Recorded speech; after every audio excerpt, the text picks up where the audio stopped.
अस्सलाम वालेकुम dear listeners, उम्मीद है आप सब खैरियत से होंगे। तो ढेर सारी दुआओं के साथ आपको मेरा पुरखुलूस सलाम अर्ज़ है।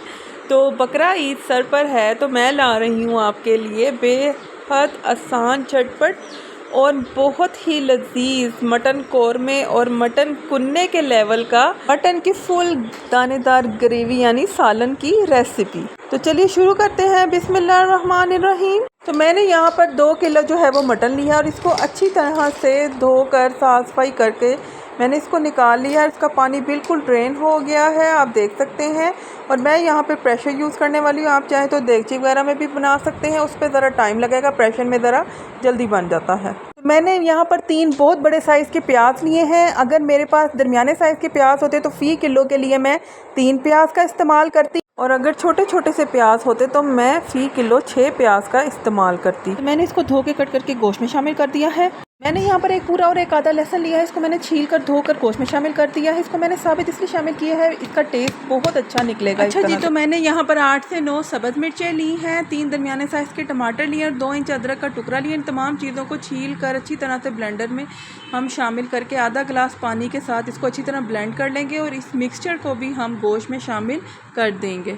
अच्छा जी, अब हम बात कर लेते हैं साबित गरम मसालों की। तो मैंने यहाँ पर एक तेज़पात लिया है बड़ा सा, और एक चुटकी ही कलवंजी है, एक चुटकी ही अजवाइन है, और 2 छोटी इलायचियाँ हैं, एक छोटा सा पत्ती जो है वो बादयान फूल की है, आधा चाय का चम्मच ज़ीरा है, एक एक चुटकी जो है जायफल जलवेत्री की है, एक दरमियाने साइज़ की बड़ी इलायची है, 9 से 11 दाने जो हैं काली मिर्चों के हैं और 9 से 11 दाने ही लौंग के हैं। इन तमाम चीज़ों को भी हम गोश्त में शामिल कर देंगे। अच्छा जी, अब हम अपनी स्पाइसेस मिर्च मसालों की बात कर लेते हैं। तो 1 चाय का चम्मच नमक है, आप अकॉर्डिंग टू टेस्ट ज़्यादा कम भी कर सकते हैं। 1 चाय का चम्मच ही सुरख मिर्च पाउडर है, 1/4 चम्मच हल्दी है, 1 खाने का चम्मच भर कर जो है वो सूखा धनिया वो भी इसमें हम शामिल कर देंगे। और अब हम इसको हिलाएंगे, अच्छी तरह मिक्स कर लेंगे और पानी का लेवल देखेंगे कि पानी इसमें अभी थोड़ा है, तो हम इसमें 1.25 गिलास पानी गोश्त को अच्छी तरह टेंडर करने के लिए शामिल कर देंगे। और अपनी और प्रेशर की सेफ्टी के लिए इसमें 1 खाने का चम्मच ऑयल का डालेंगे और फिर हम इसको प्रेशर कर देंगे।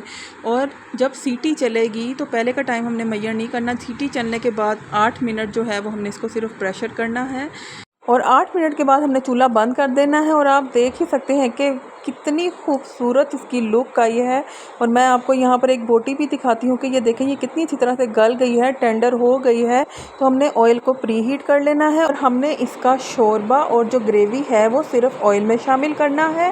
गोश्त हमने अलग कर देना है क्योंकि गोश्त हमारा अच्छी तरह से टेंडर हो चुका है। अगर गोश्त में थोड़ी कसर होती तो हम बीच में ही रहने देते। और जब इस ग्रेवी का पानी अच्छी तरह खुश्क हो जाएगा और भून जाएगा तो फिर हम इसमें जो है वो दही, जिसमें 2 खाने के चम्मच मैंने कौरमे मसाले के डाले हैं और सिर्फ 1 चुटकी जो है वो मैंने सूखी मेथी डाली है। तो हम इसको अच्छी तरह से मिक्स कर लेंगे और फिर हम जब ये हमारा सालन अच्छी तरह से भून जाएगा, ग्रेवी भून जाएगी, तो हम इसमें ये दही शामिल करेंगे और इसको दम वाले फ्लेम पर ढक कर 5 से 10 मिनट के लिए रख देंगे। और देखिए ये कितनी अच्छी लुक दे रहा है, इसका ऑयल ऊपर भी आ गया है और अब ये ग्रेवी पूरी तरह से तैयार है। गोश्त भी हमारा बिल्कुल तैयार है, डन है, टेंडर है। तो अब हम इसको मसाले में शामिल कर अच्छी तरह से भून लेंगे।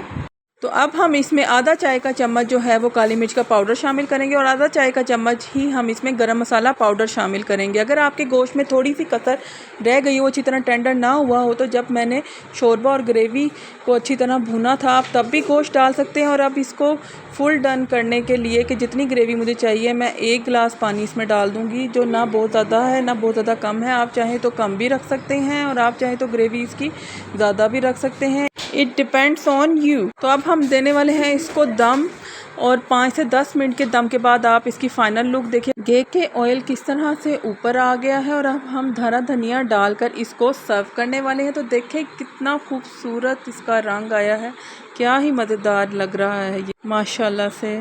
अगर आप देगची में पकाते हैं तब भी ये सारा प्रोसीजर ऐसा ही होगा। पानी डालते वक्त बस आपने इतना पानी डालना है कि पूरा गोश्त जो है वो पानी में अच्छी तरह डूब जाए और इसको मीडियम फ्लेम पर 45 मिनट तक पकाना है। अगर तो आपका गोश्त अच्छी तरह टेंडर हो जाए तो आप गोश्त को अलग कर लीजिए और मसाला वगैरह भून लीजिए से एज़ इट इज़ जैसे प्रेशर में किया था।